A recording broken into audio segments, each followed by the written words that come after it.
ஊட்டியில் துவங்கிய மலர் கண்காட்சியில் இடம்பெற்றுள்ள பல வகையான மலர்களை சுற்றுலா பயணிகள் பார்த்து ரசித்தனர்.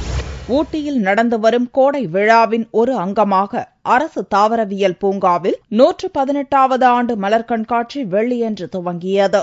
ரோஜா, அல்லி, தாமரை, சூரியகாந்தி என நாடு முழுவதிலுமிருந்து ஆயிரக்கணக்கான மலர் வகைகள் வரவழைக்கப்பட்டு காட்சிக்காக வைக்கப்பட்டிருந்தன.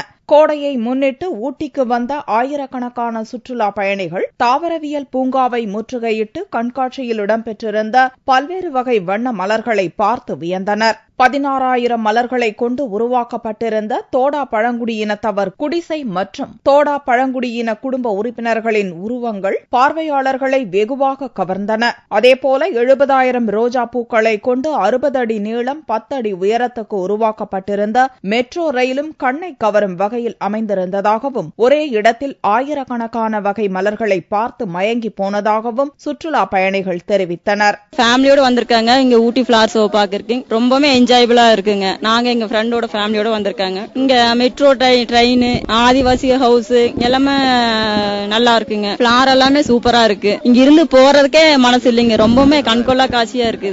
தமிழகத்தில் மலர் சாகுபடி குறித்த விழிப்புணர்வை ஏற்படுத்தும் வகையில் நடத்தப்படும் இந்த மலர் கண்காட்சி ஞாயிற்றுக்கிழமையுடன் நிறைவடைகிறது.